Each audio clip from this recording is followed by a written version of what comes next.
ಓಂ ಶ್ರೀ ಗುರು ಬಸವಲಿಂಗಾಯ ನಮಃ ಎನ್ನುತ್ತಾ ಪುಟ್ಟ ಮಕ್ಕಳಿಗೆ ಹಾಗೂ ಇಲ್ಲಿ ನೆರೆದಿರುವ ಎಲ್ಲರಿಗೂ ನಾನು ನಮಸ್ಕಾರ ತಿಳಿಸ್ತಾ ಈ ಒಂದು ಉದ್ಘಾಟನಾ ನುಡಿಗಳನ್ನು ಆಡಲಿದ್ದೇನೆ. ಜ್ಞಾನಿಯ ಲಕ್ಷಣ ಹೇಗಿರಬೇಕು?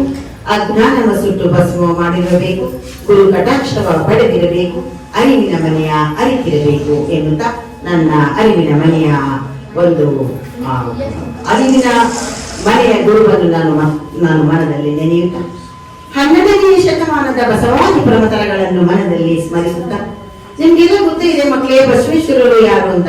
ಗೊತ್ತಾ ಎಲ್ಲರಿಗೂ ಬಸವೇಶ್ವರರು ಯಾರು ಅಂತ? ಗೊತ್ತಿದ್ಯಾ?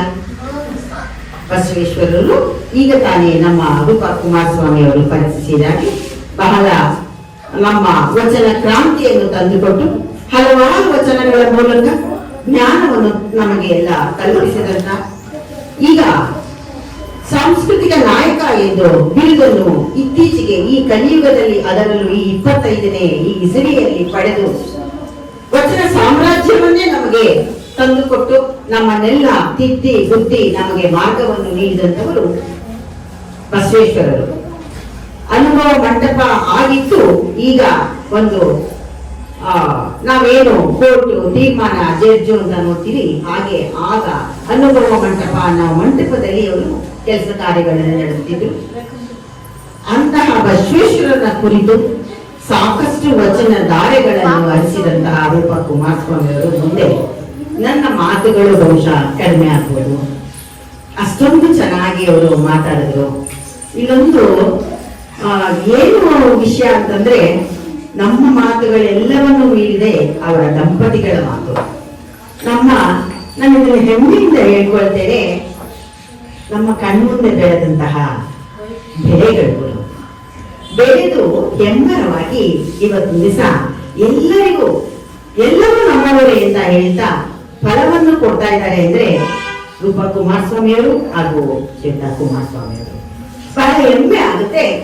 ನಮ್ಮ ಒಂದು ಸಂಸ್ಥೆ ಈ ತರ ಇದೆ, ನಮ್ಮ ಜನಾಂಗದಲ್ಲಿ ಈ ತರ ಒಬ್ಬರು ನಮ್ಮ ವಚನಗಳ ಕ್ರಾಂತಿಯನ್ನೇ, ಅಂದಿನ ವಚನಕಾರರು ಕ್ರಾಂತಿಯನ್ನು ಮಾಡಿದ್ರು ಕೂಡ ಅದನ್ನ ಪ್ರಚಾರಗೊಳಿಸಿದವರು ಮಧ್ಯದಲ್ಲಾದರೂ ಅದನ್ನ ಸರ್ವತೋಮುಖ ಅಭಿವೃದ್ಧಿಯನ್ನು ಹೊಂದಿ ಪ್ರತಿಯೊಬ್ಬ ಇಲ್ಲಿ ಇರೋ ತನಕ ಪುಟ್ಟ ಮಕ್ಕಳಿಂದ ಹಿಡಿದು ದೊಡ್ಡವರೆಗೂ ಕೂಡ ವಚನ ಕ್ರಾಂತಿಯನ್ನು ಹಬ್ಬಿಸಿ ಈಗ ವಿಶ್ವಾದ್ಯಂತ ಎಲ್ಲ ಕಡೆ ವಚನ ಕ್ರಾಂತಿಯ ಒಂದು ಪ್ರಚಾರವನ್ನು ಮಾಡ್ತಿರುವವರಲ್ಲಿ ಧೀರ ದಿಗ್ಗಜರು ಅಂದ್ರೆ ಈ ದಂಪತಿಗಳು. ಇವರ ಒಂದು ಪ್ರೇರಣೆಯಿಂದ ವಚನ ನೋಡಿ ಮುಂದೆ ಬಂದು ನಿಂತಿದೆ, ಕುಣಿತಾ ಇದೆ, ನಗುತ್ತಾ ಇದೆ. ಆ ಒಂದು ವಚನ ಕ್ರಾಂತಿ ಇಲ್ಲಿಗೂ ನಗುವಿನ ಹಳ್ಳಿಗೂ ಕೂಡ ಬಂದಿದೆ ಅಂದ್ರೆ ನಾನು ಬರ್ತಾ ಸಾವು ಸಲ ಅನ್ಕೊಂಡೆ. ಕುಮಾರಸ್ವಾಮಿ ಎಲ್ಲಪ್ಪ ಹೊಡ್ಕೊಂಡು ಮೆಚ್ಚಿದ್ರೆ ಸತ್ಯವಾದ ಮಾತು. ಯಾಕಂದ್ರೆ ಹುಡುಕಿ ನಾನು ಅವರು ಪ್ರತಿಯೊಂದು ಕಳಿಸ್ತಾ ಇರ್ತಾರೆ, ನೋಡ್ತಾ ಇರ್ತೀನಿ, ಹುಡುಕ್ತಾ ಇರ್ತೀನಿ, ಇದನ್ನೆಲ್ಲ ಹುಡ್ಕೊಂಡು ಇದನ್ನೆಲ್ಲ ಹುಡ್ಕೊಂಡು ಹೇಳಿ. ಬೆಳಗ್ಗೆ ಒಂದು ಪ್ರೋಗ್ರಾಮ್, ಮಧ್ಯಾಹ್ನ ಒಂದು ಪ್ರೋಗ್ರಾಮ್. ಸಾಧ್ಯ ಇಲ್ಲ ಇದು ಮಾಡ್ಲಿಕ್ಕೆ. ಇಂಟ್ರೆಸ್ಟ್ ಇದ್ರೆ, ಮನಸ್ಸಿದ್ರೆ, ಡೆಡಿಕೇಶನ್ ಇದ್ರೆ ಮಾತ್ರ ಮಾಡ್ಲಿಕ್ಕೆ ಸಾಧ್ಯ. ಇಂತಹ ಒಂದು ಕಾರ್ಯವನ್ನು ಮಾಡ್ತಿರ್ತಕ್ಕಂತಹ ನಮ್ಮ ಶರಣ ವಿಶ್ವವಚನ ಫೌಂಡೇಶನ್ ಅಧ್ಯಕ್ಷರು ವೇದಿಕೆ ನೀಡಿದ್ದಾರೆ. ಆ ದಂಪತಿಗಳಿಗೆ ನಮಸ್ಕರಿಸ್ತಾ, ಈ ಒಂದು ಶಾಲೆಗೆ ನಿಮ್ಮ ಒಂದು ವಚನ ಒಂದು ಬರಲಿ, ನಮ್ಮ ಒಂದು ದೀವಿಗೆ ಈ ಒಂದು ಶಾಲೆಗೆ ಅಂತ ಕೇಳಿಕೊಟ್ಟು ಈ ಒಂದು ಕಾರ್ಯಕ್ರಮವನ್ನು ನಡೆಸಿದಂತ ಇಲ್ಲಿನ ಮುಖ್ಯೋಪಾಧ್ಯಾಯರಾದ ಶ್ರೀಯುತ ಲೋಕೇಶ್ ಅವರಿಗೂ ನಮಸ್ಕಾರ. ಹಾಗೆ ಜೊತೆಯಲ್ಲಿ ಈ STM ಪ್ರತಿಯೊಂದು ಊರಲ್ಲೂ ಕೂಡ ಬಹಳಷ್ಟು ಕೆಲಸ ಮಾಡ್ತಾ ಇದೆ. ಒಬ್ಬ ಮಹಿಳೆ ಏನ್ ಬೇಕಾದ್ರೂ ಮಾಡಬಹುದು ಅನ್ನೋದಕ್ಕೆ ಇಲ್ಲಿ ಕೂತಿರ್ತಕ್ಕಂಥ ಶ್ರುತಿಯವರು ಅವ್ರನ್ನ ನೋಡಿದಾಗೆ ಸರ್ ಹೇಳಿದಾಗೆ ಅವರೊಬ್ಬರು ಟೀಚರ್ ಅಂತ ನಾನಾದ್ರೂ ಭಾವಿಸದೆ ಬರ್ತಾರೆ. ಬಹಳ ಸೈಲೆಂಟ್ ಆಗಿ ಮೌನವಾಗಿ ಅವ್ರ ಕೆಲಸ ಅವ್ರು ಮಾಡ್ತಾ ಇರೋದು ನೋಡ್ತಾ ಇದ್ರೆ ಅವರ ವ್ಯಕ್ತಿತ್ವ ಹೇಗಿದೆ. ಒಬ್ಬರು ಸಾಕು ಈ ತರದವರು 10 ಜನ ಇರೋರು ಬಂದು ಒಬ್ರು ಇಬ್ರು ಸಿಕ್ಕಿದ್ರೆ ಸಾಕಷ್ಟು ಕೆಲಸ ಮಾಡ್ಬೋದು. ಅವ್ರಿಗೂ ಕೂಡ ವೇದಿಕೆ ಅವ್ರಿಗೂ ನಮಸ್ಕಾರ. ಹಾಗೆ ವಿಶ್ವವಚನ ಫೌಂಡೇಶನ್ಗೆ ಯಾವಾಗಲೂ ನಾನು ಇದ್ದೀನಿ ದುಡ್ಡಿದ್ದೀನಿ ಅಂತ ನಮ್ಮ ಶ್ರೀಯುತ ಉಮಾಪತಿ ಸರ್ ಸದಾ ಇರ್ತಾರೆ, ಅವ್ರಿಗೂ ಕೂಡ ನಮಸ್ಕಾರ. ಈಗ ಲಿಂಗಣ್ಣವರು ನಾನು ಕಳೆದ ಬಾರಿ ಬಂದಾಗ ಇದ್ರು ಪ್ರತಿಯೊಂದರಲ್ಲೂ ಇರ್ತಾರೆ, ಅವ್ರಿಗೂ ಕೂಡ ನಮಸ್ಕಾರ. ಈಗ ನಾನು ಇಲ್ಲಿ ಮಾತಾಡ್ತಾ ಇದ್ದೀನಿ ಅಂತಂದ್ರೆ ನಿಮ್ಗೆ ಗೊತ್ತಿರ್ಬೋದು, ಪ್ರೇರಕ ಶಕ್ತಿ ಪ್ರತಿಯೊಂದು ಬೇಕು. ಇಲ್ಲಿಗೆ ವಚನಗಳನ್ನು ತಂದಂತಹ ಪ್ರೇರಕ ಶಕ್ತಿ ದಂಪತಿಗಳು. ಆದ್ರೆ ನಾನು ಇಲ್ಲಿ ಮಾತಾಡ್ತಾ ಇದ್ದೀನಿ, ಪ್ರತಿಯೊಂದು ನನ್ನ ಕಾರ್ಯದಲ್ಲಿ ಅವರು ನನಗೆ ಸಪೋರ್ಟಿವ್ ಆಗಿ ಇಟ್ಕೊಂಡು ನನ್ನ ಬೆನ್ನೆಲುಬಾಗಿ ನನ್ನ ಕೆಲಸ ಕಾರ್ಯಗಳನ್ನ ಮಾಡ್ತಾ ಇದ್ದಾರೆ. ಅವರು ಕೂಡ ನಾವಿಬ್ರು ಆಲ್ಮೋಸ್ಟ್ ಎಲ್ಲ ಜೊತೆಯಲ್ಲಿ ಎಲ್ಲ ಕೆಲಸಗಳನ್ನ ಮಾಡ್ತೀವಿ. ಇದು ಒಂದು ಸಮಾಜ ಸೇವೆಯೂ ಒಂದು ಮಾಡೋಣ ಅಂತ ಹೊರಟಾಗ ಇಬ್ರು ಕೂಡ ನಿಮಗೆ ಗೊತ್ತು, ಸತಿಪತಿಗಳೊಂದಾದ ಭಕ್ತಿ ಇಂಥ ಮುಪ್ಪುದಯ್ಯ ಶಿವಂಗೆ ನಾವು ವರ್ಡು ನೀವು ಕೇಳಿರ್ಬೋದು. ಅದು ಒಂದು ವಚನ ಕೂಡ. ಆ ಒಂದು ವಚನದ ಪ್ರಕಾರ ನನ್ನ ಒಂದು ಪತಿಯವರು ಈ ಒಂದು ನನ್ನ ಸಮಾಜ ಸೇವೆಗೆ ಪ್ರೋತ್ಸಾಹಕರಾಗಿದ್ದಾರೆ, ವೇದಿಕೆ ಮೇಲೆ ಕೂತಿದ್ದಾರೆ. ಇದೊಂದು ವಿಶೇಷವಾದ ಕಾರ್ಯಕ್ರಮ ಮನಸ್ಸಿಗೆ ಬಂತು ಮಾಡಿದೆ. ಅವರ ಇವತ್ತು ನವೆಂಬರ್ 15 ಅವರ ಹುಟ್ಟಿದ ಹಬ್ಬ, ಕಳೆದ 2 ದಿವಸದಲ್ಲಿ ಅವರು ಹುಟ್ಟಿದ ಹಬ್ಬ ಆಯಿತು. ಆ ಒಂದು ಹುಟ್ಟಿದ ಹಬ್ಬ ಮಹೋತ್ಸವನ ನೀವೆಲ್ಲರಿಗೂ ಪ್ರತಿ ವರ್ಷನೂ ಪ್ರತಿಯೊಂದು ಶಾಲೆಯಲ್ಲಿ ಹಂಚ್ಕೊತೀವಿ. ನಮ್ಮ ಸಂತೋಷವನ್ನ ನಿಮ್ಮ ಮುಂದೆ ಹಂಚ್ಕೊತೀವಿ. ಆ ಸಂತೋಷಕ್ಕೆ ಭಾಜನರಾಗಿದ್ದೀರಿ ನೀವೆಲ್ಲ. ನನ್ನ ಒಂದು ಪತಿದೇವರು ನಾನು ನಮಿಸ್ತಾ, ಈ ಒಂದು ಸಂತೋಷ ಪುಟ್ಟಕ್ಕೆ ನೀವೆಲ್ಲರೂ ಪ್ರತಿ ವರ್ಷ ಪುಟ್ಟ ಮಕ್ಕಳ ಜೊತೆ ಹಂಚ್ಕೊಳ್ಳೋದು ನಮಗೆ ಭಾರಿ ಖುಷಿ. ನೀವೆಲ್ಲ ನಮ್ಮ ಒಂದು ಸಂತೋಷಕ್ಕೆ ಕಾರಣೀಭೂತರಾಗಿದ್ದೀರಿ. ನಿಮ್ಮೆಲ್ಲ ಪುಟ್ಟ ಮಕ್ಕಳಿಗೂ ನಿಜವಾಗ್ಲೂ ನಾನು ಒಂದು ಕೃತಜ್ಞತೆಯನ್ನು ಸಲ್ಲಿಸ್ತಾ, ನಾನು ಈಗ ಏನ್ ಮಾತಾಡೋದು, ಇಷ್ಟೊಂದು ನಾನು ಬರ್ಕೊಂಡು ಬಂದಿರೋದೇ ಒಂದು, ಇಲ್ಲ ಮಾತಾಡ್ತಿರತ್ತೆ ಒಂದು, ಸದಾ ಹೀಗೆ ಆಗುತ್ತೆ.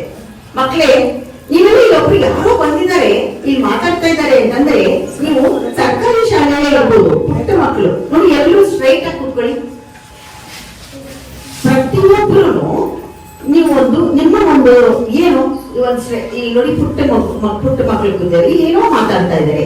ಇದನ್ನು ಏನೋ ಒಂದು 4 ಲೈನ್, ಒಂದು 4 ವರ್ಡ್ ನಿಮ್ ಕಿವಿಗೆ ಬಿದ್ದರೆ ನಿಮ್ಮ ಭವಿಷ್ಯ ಪೂರ್ಣ ಉಜ್ವಲವಾಗುತ್ತೆ. ಹೌದೋ ಇಲ್ಲೋ? ನಿಮ್ಮ ನೀವೀಗ ಗಿಡವಾಗಿ ಬಗ್ಗದ್ದು ಮರವಾಗಿ ಬಗ್ಗೀತೆ ಅನ್ನೋದು ಕೇಳಿರ್ಬೋದು ನೀವು. ನೀವೆಲ್ಲ ಪುಟ್ಟ ಮಕ್ಕಳಿಲ್ಲ, ನೀವೊಂದು ಸಣ್ಣ ಪುಟ್ಟ ಗಿಡಗಳಿದ್ದಂಗೆ. ನೀವೆಲ್ಲ ನಿಮ್ಮನ್ನ ತನವನ್ನ ನೀವು ಬೆಳೆಸ್ಕೋಬೇಕು. ಶಿಸ್ತಿನ ಪಾಲನೆ ಬಹು ಮುಖ್ಯ. ಟೀಚರ್ಸ್ ಎಷ್ಟು ಹೇಳಿಕೊಟ್ರು ನಿಮಗೆ ಗೊತ್ತಿರ್ಬೇಕು, ಮನೆಯೇ ಮೊದಲ ಪಾಠಶಾಲೆ ಅಂತ. ಮನೆಯಲ್ಲಿ ನಿಮ್ಮ ತಂದೆ ತಾಯಿಗಳು ನಿಮ್ಮನ್ನ ಎಷ್ಟು ತಿದ್ದಿ ಬುದ್ಧಿ ಬೆಳೆಸ್ತಾರೋ ಹಾಗೆ ಶಿಕ್ಷಕರು ಕೂಡ ಅದಕ್ಕೆ ಪ್ರಾಮುಖ್ಯರಾಗ್ತಾರೆ. ಶಿಕ್ಷಕರು ನಿಮ್ಮನ್ನ ತಿದ್ದಿ ಬುದ್ಧಿ ಹೇಳ್ತಾ ಇರ್ತಾರೆ, ಅದನ್ನ ನೀವು ಆಲಿಸ್ಬೇಕು. ಅದನ್ನ ಎಷ್ಟೇ ತಿದ್ದಿ ಬುದ್ಧಿ ಹೇಳಿದ್ರು ಆಲಿಸಿ ಕೇಳಿದಾಗ ಮಾತ್ರ ನಿಮಗೆ ಅದು ಅರ್ಥ ಆಗುತ್ತೆ. ನೀವು ಪಾಸಿಟಿವ್ ಎನರ್ಜಿ ಅನ್ನೋದನ್ನ ಕೇಳಿದ್ದೀರಾ? ಪಾಸಿಟಿವ್ ಎನರ್ಜಿ ಅಂದ್ರೆ ಗಂಡು ಮಕ್ಕಳಿದ್ದೀರಾ, ಇಲ್ಲಿ ಉತ್ತರ ಕೊಡ್ಬೋದು. ಅದೊಂದು ಎನರ್ಜಿ. ಆ ಎನರ್ಜಿ ಇಲ್ಲಿ ಬಂದಿದೆ ಅಂದ್ರೆ ವಚನಗಳ ಮೂಲಕ ಇಲ್ಲಿ ಬಂದಿದೆ. ಅಂದು ಬಸವೇಶ್ವರರು ವಚನಗಳ ಮೂಲಕ ನಮ್ಮನ್ನ ಪ್ರೇರೇಪಿಸಿದ್ರು. ಇಂದು ಪ್ರೇರೇಪಿಸ್ತಾ ಇದ್ದಾರೆ. ಅಂದು 12ನೇ ಶತಮಾನದಲ್ಲಿ ಅವರು ಸಾಕಷ್ಟು ಶರಣರು ಬರೆದ ವಚನಗಳು ನಮ್ಗೀಗ ಪ್ರೇರೇಪಿತವಾಗಿದ್ದಾವೆ. ಅಂದ್ರೆ ಆ ಎನರ್ಜಿ ಎಷ್ಟಿದೆ, ವಚನಗಳ ಎನರ್ಜಿ ಎಷ್ಟಿದೆ. ನೀವೆಲ್ಲ ಹಾಡಕ್ ರೆಡಿ ಆಗಿದ್ದೀರಾ, ಎಷ್ಟು ಮಟ್ಟಕ್ಕೆ ರೆಡಿ ಆಗಿದ್ದೀರಾ? ನಾನು ಈಗ ಅದನ್ನ ನಿಮ್ಮ ಹತ್ರ ಎಲ್ಲ ಕೇಳಲಿಕ್ಕೆ ಇಷ್ಟಪಡ್ತೀನಿ. ವಚನ ಬಂದು ಇಲ್ಲಿ ನೀವು ಹಾಡ್ಬೇಕಾದ್ರೆ ಯಾವ ಟೆನ್ಷನ್ ಇರಬಾರ್ದು. ಅಂದ್ರೆ ನೀವು ಸಾಕಷ್ಟು ಕಲ್ತಿರ್ತೀರಾ, ಪೂರ್ಣವಾಗಿ ಕಲ್ತವ್ರೇನೆ ನಿಮ್ಗೆ ಟೆನ್ಷನ್ ಬರಲ್ಲ, ಆರಾಮಾಗಿ ಹೇಳ್ತೀರಾ. ನಿಮ್ಗೆಲ್ಲ ನಾನು ಪುಟ್ ಮಕ್ಕಳಿದ್ದೀರಾ, ನೀವು ದೊಡ್ಡ ಭಾಷೆಗಳು ಉಪಯೋಗಿಸಿದ್ರೆ ನಿಮ್ಗೆ ಅರಿವು ಅರ್ಥ ಆಗೋದಿಲ್ಲ ಅಂತ ನಾನು ಸಾಮಾನ್ಯವಾಗಿ ಇರುವಂತಹ ವರ್ಡ್ಗಳನ್ನ ಉಪಯೋಗಿಸ್ತಾ ಇದ್ದೀನಿ. ನೀವು ಇಲ್ಲಿ ಬರ್ತೀರಾ ಅಲ್ಲ, ಕಾನ್ಫಿಡೆಂಟ್ ಆಗಿ ಯಾರು ವಚನ ಹೇಳ್ತೀರಾ, ನಾನು ನಿಮ್ಗೆಲ್ಲ ಪ್ರೈಸ್ ಕೊಡ್ತೀನಪ್ಪ. ಈ ಕಾರ್ಯಕ್ರಮ ಮುಗಿಯುವವರೆಗೂ ನೀವು ಸ್ಟ್ರೇಟ್ ಆಗಿ ಕೂತ್ಕೋಬೇಕು. ಇಲ್ಲಿ ಏನ್ ನಡೀತಾ ಇದೆ ಅನ್ನೋದನ್ನ ಆಲಿಸ್ಬೇಕು. ನೀವ್ ಏನ್ ಬೇಕಾದ್ರೂ ಕ್ವಶನ್ ಕೇಳ್ಬೋದು. ಇಲ್ಲಿ ವೇದಿಕೆಯ ಮೇಲೆ ಸಾಕಷ್ಟು ವಿಚಾರ ತಿಳಿದವರಿದ್ದಾರೆ. ನಿಮ್ಮ ಪ್ರಶ್ನೆಗಳು ಏನಿದ್ರು ನೀವು ಕೇಳ್ಬೋದು, ಅವ್ರು ಉತ್ತರ ಕೊಡ್ತಾರೆ. ಆಯ್ತಾ? ನೀವು ಸ್ಟ್ರೇಟ್ ಆಗಿ ಕೂತ್ಕೊಂಡು ಇಲ್ಲಿ ಏನ್ ನಡೀತಿದೆ ಅದನ್ನ ನೀವು ಗಮನ ಇಟ್ಟು ಕೇಳ್ಬೇಕು. ನೀವು 4 ಜನ ಆಗಿರ್ಬೋದು, ಇಲ್ಲ 50 ಜನ ಇರ್ಬೋದು, ನಾವು 100 ಜನ ಬೇಕು ಅಂತಿಲ್ಲ. ನೀವು 4 ಜನ ಒಬ್ರು ಈ ಒಂದು ಸಮಾಜಕ್ಕೆ ಕೊಡುಗೆಯಾಗಿ ನೀವು ಮುಂದೆ ಬಂದ್ರೆ ಈ ಒಂದು ಸ್ಕೂಲ್ ಮುಂದಕ್ಕೆ ದೊಡ್ಡ ಕಟ್ಟಡ ಆಗುತ್ತೆ ಅಂತ ನಾನು ಭಾವಿಸ್ತೇನೆ. ಹಾಗೆ ನಾನು ಪಾಸಿಟಿವ್ ಎನರ್ಜಿ ಅಂತ ಬಂದಿದ್ದೆ. ಪಾಸಿಟಿವ್ ಎನರ್ಜಿ ಅಂದ್ರೆ ಏನು ಉತ್ತರ ಕೊಟ್ಟಿಲ್ಲ. ಏನ್ ಹೇಳಿ ಮಕ್ಕಳೇ? ಸಕಾರಾತ್ಮಕ ಶಕ್ತಿ. ಈ ಕನ್ನಡದಲ್ಲಿ ಸಕಾರಾತ್ಮಕ ಅದು ಎಲ್ಲಿ ಸಿಗುತ್ತೆ? ಕೊಂಡ್ಕೊಂಡ್ ಬರಕ್ಕಾಗತ್ತಾ? ದುಡ್ಡು ಕೊಟ್ರೆ ಸಿಗುತ್ತಾ? ಅದು ಯಾರು ಬೆಳೆಸ್ಕೋಬೇಕಾಗಿರೋರು? ನಾವೆಲ್ಲ ಬೆಳೆಸ್ಕೋಬೇಕು ಅಂದ್ರೆ ಏನ್ ಮಾಡ್ಬೇಕು? ಇದನ್ನೆಲ್ಲ ನೀವು ಚಿಂತನೆ ಮಾಡ್ಬೇಕು. ನಾವು ದೊಡ್ಡವರಾಗ್ಬೇಕು, ಚೆನ್ನಾಗಿ ಓದ್ಬೇಕು, ಮುಂದೆ ಬರ್ಬೇಕು, ಈ ಒಂದು ಸಮಾಜಕ್ಕೆ ಏನಾದ್ರೂ ಕೊಡ್ಬೇಕು, ನಾನು ಫಸ್ಟ್ ದುಡಿಬೇಕು, ನನ್ನ ಕಾಲ ಮೇಲೆ ನಾನು ನಿಲ್ಬೇಕು. ಸುಮ್ನೆ ಯಾರು ಕೆಲಸ ಕೊಡಲ್ಲ. 100ಗೆ 120 ತೆಗಿಬೇಕು, ಹಾಗಾದ್ರೆ ನಿಮ್ಗೆ 100 ಬರುತ್ತೆ ನಂಬರ್. ಇವೆಲ್ಲ ನೀವು ಬೆಳೆಸ್ಕೊಂತ ಹೋಗ್ಬೇಕು. ಕ್ರಿಯೇಟಿವ್ನೆಸ್ ಬರಬೇಕು, ಪಾಸಿಟಿವ್ ಎನರ್ಜಿ ಇದೆ. ನೋಡಿ ಎಲ್ಲ ಒಂದ್ ಗಿಡಗಳು ಹಾಕಿದ್ದಾರೆ, ಆ ಗಿಡ ನೋಡ್ತೀರಾ ನೀವು, ಒಂದ್ ಗುಲಾಬಿ ಗಿಡನೇ ನೋಡ್ತೀರಾ ನೀವು, ಆ ಗುಲಾಬಿ ಸುತ್ತ ಸಾಕಷ್ಟು ಮುಳ್ಳಿರುತ್ತೆ. ಆದ್ರೆ ನಿಮ್ ಗಮನ ಎಲ್ಲಿ ಬರ್ಬೇಕು? ಗುಲಾಬಿ ಮೇಲೆ ಮಾತ್ರ ಬರ್ಬೇಕು.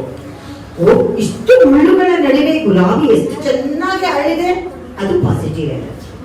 ಇನ್ನೊಬ್ರು ಬರ್ತಾರೆ, ಯಾವಾಗಲೂ ಸದಾ ನೆಗೆಟಿವ್ನೇ ಥಿಂಕ್ ಮಾಡ್ತಿರ್ತಾರೆ. ಅವ್ರೇನ್ ಹೇಳ್ತಾರೆ, ಅಯ್ಯೋ ಈ ಗುಲಾಬಿ ಸುತ್ತ ಇಷ್ಟೋ ಮುಳ್ಳಿದ್ಯಲ್ಲ. ನಿಮ್ಗೆ ವ್ಯತ್ಯಾಸ ಗೊತ್ತಾಗ್ತಿದ್ಯಾ? ಗುಲಾಬಿ ಸುತ್ತ ಇಷ್ಟೋ ಮುಳ್ಳಿ, ನೆಗೆಟಿವ್ ಎನರ್ಜಿ ಬೇಡ ನಮ್ಗದು.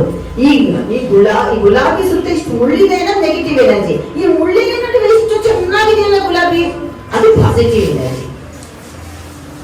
ಹೇಳ್ಬಿಡ್ತಾರೆ, ದಿನ ನಾನು ನಗ್ತಾ ಇರಕ್ಕಾಗುತ್ತಾ? Negative energy ಯಾಕಾಗ್ಬಾರ್ದು? ದಿನ ಬೆಳಿಗ್ಗೆ ಎದ್ದೇಳ್ಬೇಕು, ನಿಮ್ಮದೇ ಆದ ಕಾರ್ಯ ನಿಮಿತ್ತ ನೀವು ಬೆಳಿಗ್ಗೆ ಎದ್ದೇಳ್ತೀರಾ, ದೇವ್ರ ಫೋಟೋ ನೋಡ್ತೀರಾ, ದೇವ್ರ ಕೈ ಮುಗಿತೀರಾ, ನಗ್ತೀರಾ, ನಗಡಿ. ಎನಿ ಟೈಮ್ ಯಾವ ವಿಷಯ ಸಿಕ್ಕಿದ್ರು ನಗ್ತಾ ಇರೋದ್ರಲ್ಲಿ ಸಾಕಷ್ಟು ಎನರ್ಜಿ ಬರುತ್ತೆ. ನಾನು ಯಾಕೆ ದಿನ ನಗಕ್ಕಾಗುತ್ತಾ? ನಾನು ಇವ್ರ ಬುದ್ಧಿ ಇಲ್ಲ, ಖಂಡಿತ ನೆಗೆಟಿವ್ ಅದು. ನಾನು ನಗ್ತಾನೆ ಇರ್ತೀನಿ, ನಾನು ಆರೋಗ್ಯವಾಗಿರ್ತೀನಿ, ನಾನು ಖುಷಿಯಾಗಿರ್ತೀನಿ. ಸದಾ ನೀವು ಅನ್ಕೋತಾನೆ ಇರಿ, ನೀವು ಮುಂದೆ ಯಾವ ಕಾಯಿಲೆಗಳು ಬರಲ್ಲ, ಯಾವ ನೆಗೆಟಿವ್ ಎನರ್ಜಿನೂ ಬರಲ್ಲ. ನೀವು ಮುಂದೆ ಬರ್ತೀರಾ ಲೈಫಲ್ಲಿ ಮುಂದೆ ಬಂದ್ರೆ ಯಾರು ಒಳ್ಳೇದು? ನಿಮಗ್ ಒಳ್ಳೇದು. ನಿಮ್ಮ ಅಪ್ಪ ಅಮ್ಮ ಖುಷಿ ಪಡ್ತಾರೆ, ಅಣ್ಣ ತಮ್ಮ ಖುಷಿ ಪಡ್ತಾರೆ, ನಿಮ್ಮ ಫ್ಯಾಮಿಲಿ ಎಲ್ರಿಗೂ ಖುಷಿ ಆಗುತ್ತೆ. ಹೆಚ್ಚಿನದಾಗಿ ಸ್ಕೂಲ್ ಖುಷಿ ಆಗುತ್ತೆ.